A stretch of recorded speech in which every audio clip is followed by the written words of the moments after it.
Well, hello there. This is Virtualis the Chess Noob, learning and having fun with chess. Now today I'm going to show you a game I played against the Deadpool bot on chess.com. I don't usually show bot games on my channel, but in this match it really demonstrated well a particular tactical idea in the Vienna Game Meitner-Mieses Gambit. Now the Meitner-Mieses Gambit is one of my favourite lines in all the Vienna Game lines. Let's go take a look. So it's the Deadpool bot. Now I think they've actually taken it off chess.com now. I played this about a week or so ago. So Vienna, e4, e5, knight c3, and Deadpool played knight c6. So the Max Lange Defense. So bishop out, and now Deadpool played the bishop as well, the symmetrical full copycat. You should never go full copycat against the Vienna because now I have queen to g4, immediate attack on the g7 square. And in this position, one of the reasons why you should never go full copycat is that the next best move for black is in fact king to f8. It's extremely difficult to see why that would be the best move. But as we go through this game in a little bit of detail, some of the tactical resources and ideas which is available to white will become a little bit obvious why this prophylactic move, defending the g7 pawn, looks like that can't possibly be the best way to play it, is in fact the best move. Now here, almost no player of the black pieces will do that, and generally the most common move is queen to f6, and that's in fact what the bot played. Now here, what black obviously is trying to do is some very aggressive posturing, trying to get something that looks a bit like a scholar's mate. It's not a scholar's mate though, because remember my bishop does defend the f1 square. However, we are going to call their bluff with the Meitner-Mieses Gambit, knight to d5, attacking the queen immediately, and also the c7 square, which comes with an absolute fork of the king and rook. Now, it's called a gambit, but the Meitner-Mieses Gambit is practically not a gambit. See, it looks like we're gambiting the f2 pawn, because white is basically better in this position. It's a perfectly fine move. In this move, basically we push black. We dare them to take the pawn. And in fact, this is their best move. It's their only move here for black, other than significantly giving a major advantage to white. So usually black will double down and take. That is their best move. And here we have check. We can simply slide the king out of the way to d1, and black actually is suddenly in some trouble because here the queen is attacking that pawn. Here the knight, as I said before, is attacking the other side. If the queen takes, that rook is going to fall. There's an attack on the rook on the opposite side. And for a second time, the single best move for black, in fact, their only good move, is king to f8. Anything other than king to f8 in this position is something like better than +3, around +3 for white. It's difficult to see. Now, a very natural move that the player of the black pieces will often play, and in fact, Deadpool played in this game, is g6 to try to block. And here, this queen is about to go on a merry chase. Knight to f3, attacking the queen. Have a look at where the queen can go. Here and here, obviously, it can't go. It's defended by my pieces. But look, every single square here is also covered by one of my pieces. Here and here, the whole row is covered by the rook. Here, also covered by the queen. Here, covered by the pawn.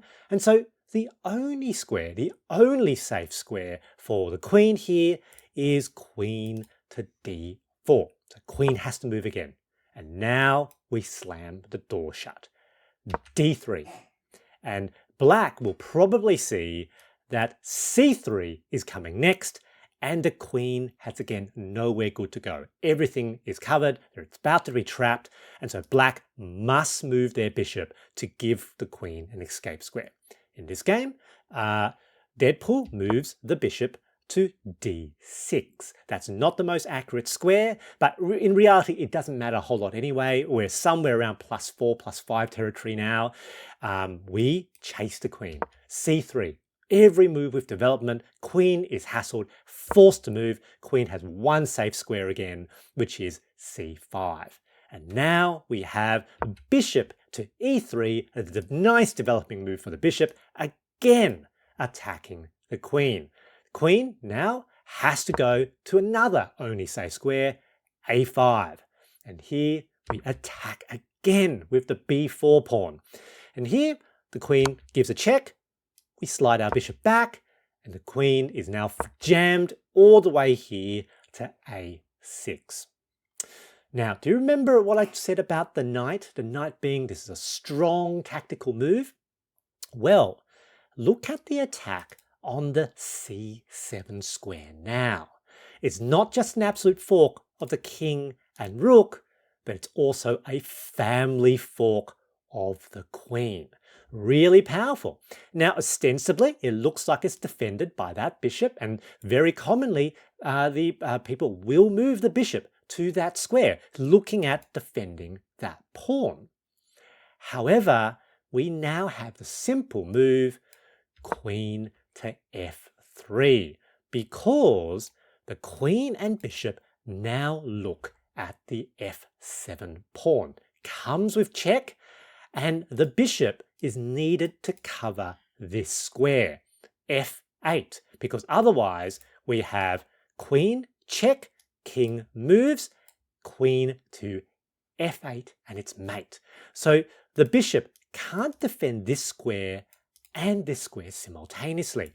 So we move this square, and basically black must defend the f7 pawn, and their best move in fact is pushing the pawn forward. However, they don't see it.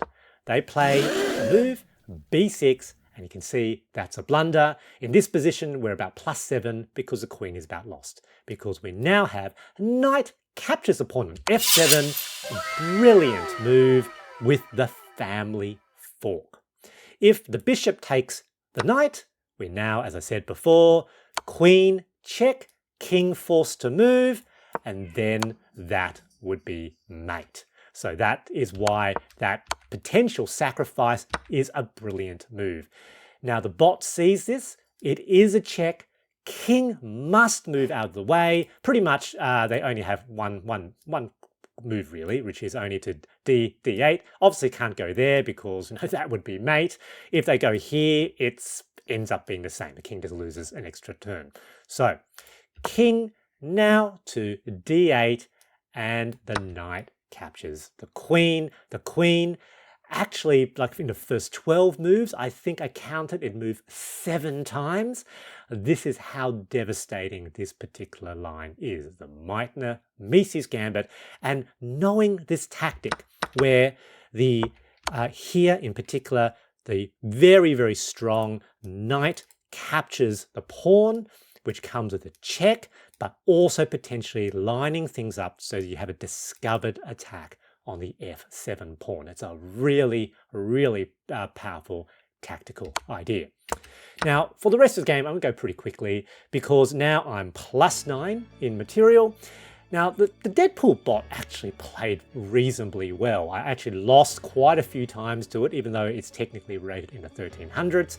And in this game, I think there's another 20 to over 25 moves, I think, or around 25 moves before I finally get a mate. Now, the rest of the game isn't that interesting. It's really a matter of me trying to force trades materials and eventually win a completely winning endgame due to material advantage. So let's see what happens. They capture, that's fine. I now push that knight forward because, there's another check there. There we go. Here we go. That's another triple fork. Kings are forced to move. Take the knight, then move, evacuate the knight back. Let's see what I can take. That's fine. Take. Trying to force some trades. Here we go. That's a nice fork. So take. And as you can see, I'm perfectly happy to trade pieces. The goal is to try to just get the advantage. There we go. Let's try to force some trades. Here we are. Yep, I didn't want to trade. Here we go. So one of the things when you're so up in material, let's try to trade one of the rooks for the knight. Take, take, take. And now 1, 2, 3 versus just their rook. It's a matter of just getting the net. So check, king here, check, king here. And now we've got the bishop, check. Rook must block the check, and mate. Good game, GG. My big takeaway from this game is to identify some of the tactical ideas which come out of the Meitner-Mieses Gambit, because some of these ideas work in other Vienna game lines as well. In particular, the knight on d5 capturing the pawn on c7 with an absolute fork of the king and rook is very powerful, especially if you simultaneously expose an attack on f7 with the queen and bishop. I hope you enjoyed this video, and thanks for watching.